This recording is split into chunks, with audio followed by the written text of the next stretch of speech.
Assalamualaikum warahmatullahi wabarakatuh. Apa kabar anak-anakku kelas 4? Semoga masih dalam kondisi sehat dan tentunya tetap semangat. Oke, hari ini ketemu lagi dengan Ustazah akan menyampaikan materi SKI atau Sejarah Kebudayaan Islam. Bab 4 yaitu Hijrah Nabi Muhammad SAW ke Taif. Apa saja yang perlu kita pelajari tentang hijrah Nabi Muhammad ke Taif? Yuk kita lanjutkan ke slide berikutnya.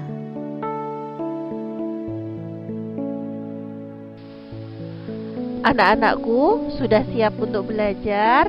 Untuk hari ini Ustazah mau menyampaikan materi SKI yaitu Hijrah Nabi Muhammad SAW ke Taif. Apakah kalian sudah tahu negeri Taif? Nah, perhatikan gambar di layar HP atau di laptop kalian. Di situ ada sebuah kota yang ramai sekali. Itu adalah negeri Taif. Pembangunannya sangat pesat. Ada gedung-gedung bertingkat, ada mobil-mobil yang macet di jalanan. Itu adalah gambaran dari negeri Taif saat ini.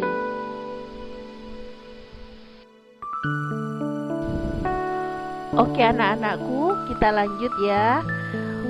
Untuk di slide berikutnya kalian bisa memperhatikan peta, yaitu peta negara Saudi Arabia, yaitu Taif. Di situ ada lingkaran berwarna merah kecil, itu tertuliskan Taif.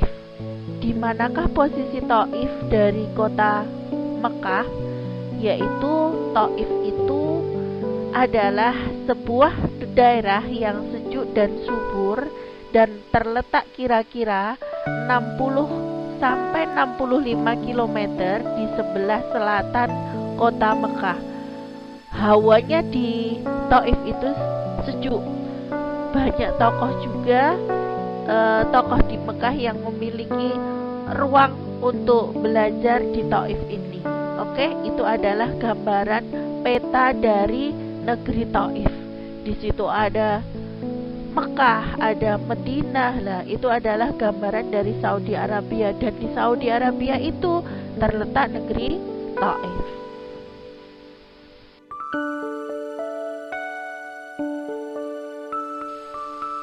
Anak-anakku semuanya sudah paham tentang kondisi negeri Taif.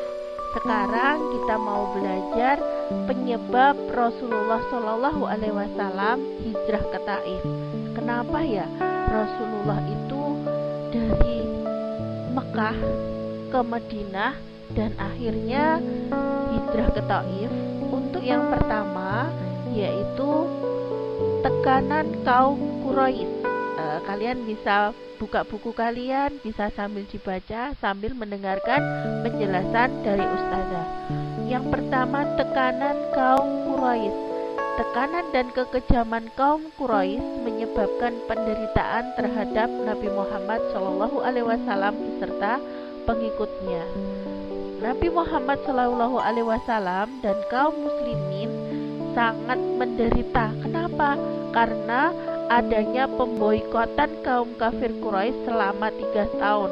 3 tahun itu adalah waktu yang sangat lama.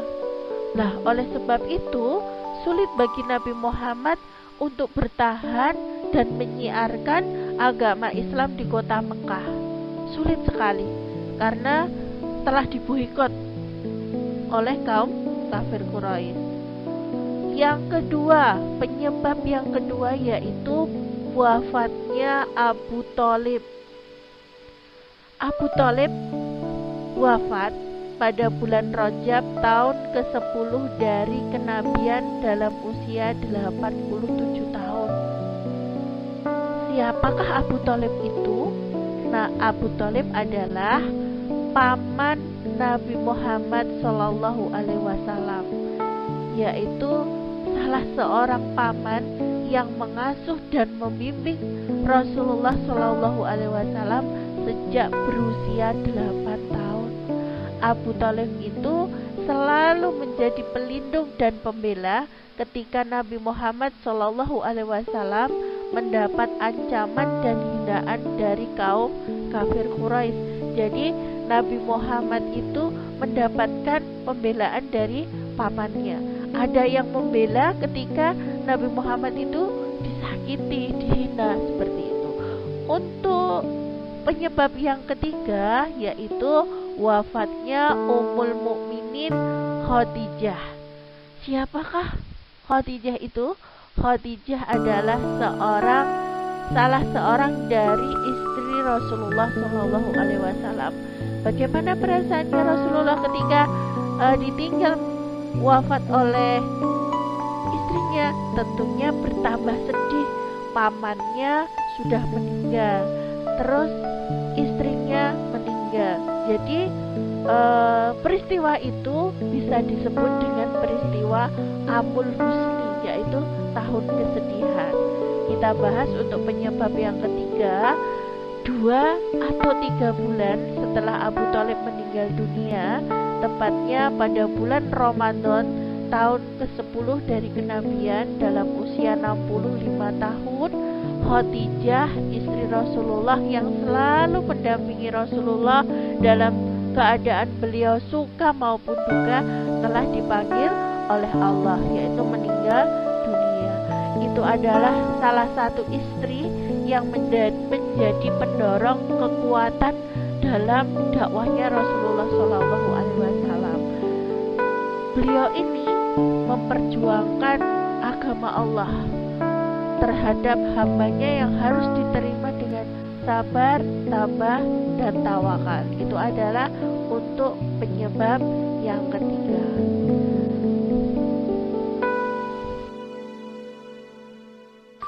Oke anak-anakku, kita lanjut ya untuk pembahasannya, yaitu poin B, meneladani sikap Nabi Muhammad SAW hijrah ke Thaif.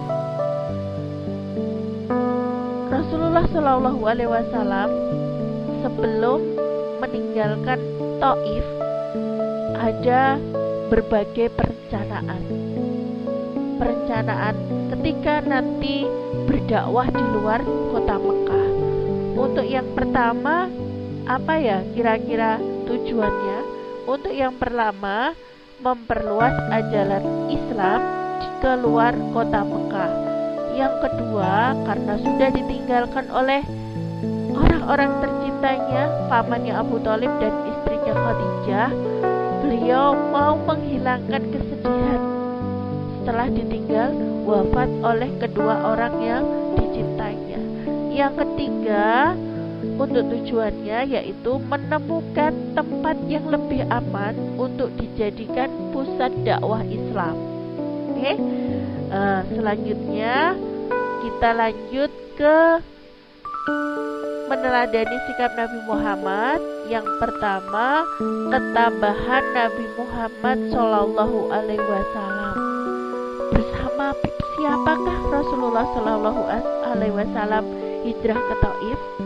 Beliau ditemani oleh sahabatnya yaitu Zaid bin Harithah. Beliau menuju Thaif secara diam-diam, khawatir akan keberangkatannya itu diketahui oleh kaum kafir Quraisy.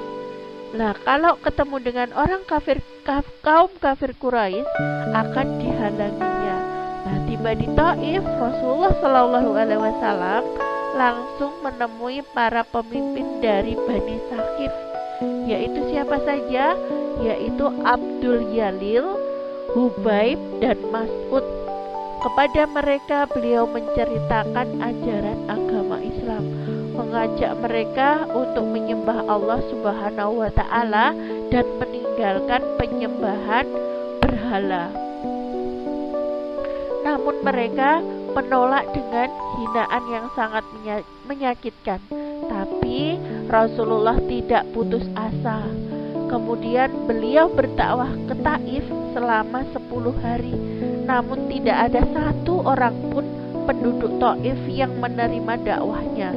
Sebaliknya, mereka malah mengusir Rasulullah SAW sambil dilempari batu. Akibatnya Rasulullah Shallallahu Alaihi Wasallam menderita luka-luka badan dan kakinya. Lanjut ya.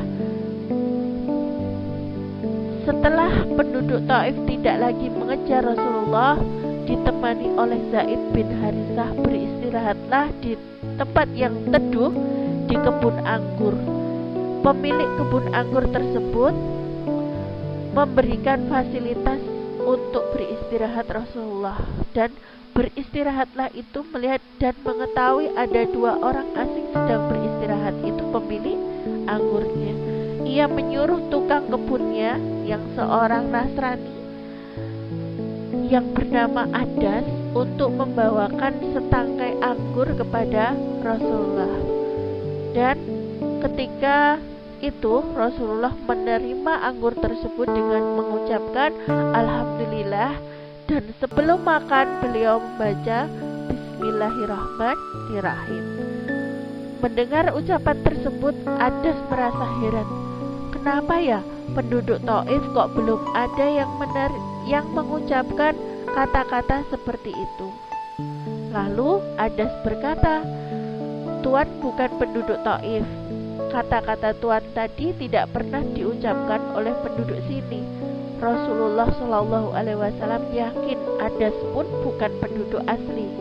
Beliau menanyakan negeri asal dan agama Adas. Adas pun menjelaskan, saya seorang Nasrani, berasal dari Ninawa. Rasulullah Shallallahu Alaihi Wasallam bertanya, apakah kamu dari negeri seorang saleh bernama Nabi Yunus? Adas merasa heran. Kemudian ia bertanya lagi, bagaimana Tuan bisa mengenal Nabi Yunus? Rasulullah Shallallahu Alaihi Wasallam menjelaskan, Yunus adalah saudaraku. Ia seorang nabi dan aku pun seorang nabi. Kemudian Rasulullah Shallallahu Alaihi Wasallam membaca ayat-ayat Al-Quran yang berisi kisah Nabi Yunus. Adas pun sangat terharu. Itu adalah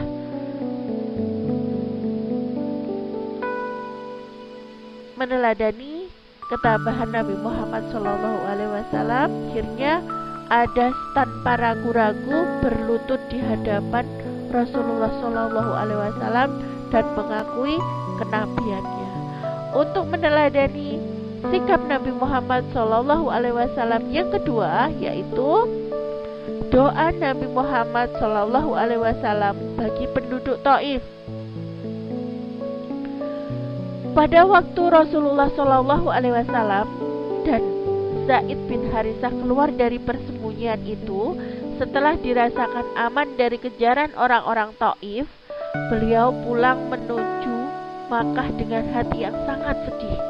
Meskipun dakwah Rasulullah SAW telah gagal, namun dengan ikhlas Rasulullah SAW mendoakan penduduk Taif agar kelak mereka atau keturunan mereka sadar dan mengikuti ajaran agama Islam.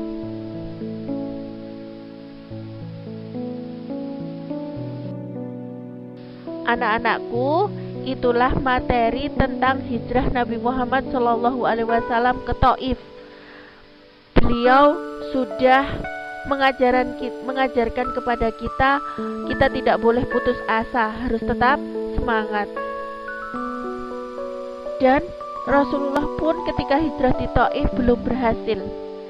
Beliau bahkan dikejar-kejar oleh penduduk Taif karena menyampaikan ajaran yang tidak dia kenal. Akhirnya ada orang yang menolongnya, tetapi Rasulullah tidak putus asa. Beliau tetap sabar dan kembali ke Mekah dengan perasaannya yang sedih. Tetapi Rasulullah SAW tetap mendoakan penduduk Taif. Mungkin nanti, suatu saat nanti, penduduk Taif ataupun anak keturunan dari penduduk Taif akan memeluk ajaran Islam. Itulah materi dari Ustadzah. Sekarang kita lanjut ke tugas SKI bab 4, yaitu kerjakan evaluasi. Ayo menjawab Romawi 1, 2, 2, dan 3 dikerjakan di buku tulis ya. Minta tolong ayah bunda untuk mengirimkan via Google Form. Terima kasih, selamat belajar, dan jangan lupa selalu berbuat kebaikan. Wassalamualaikum warahmatullahi wabarakatuh.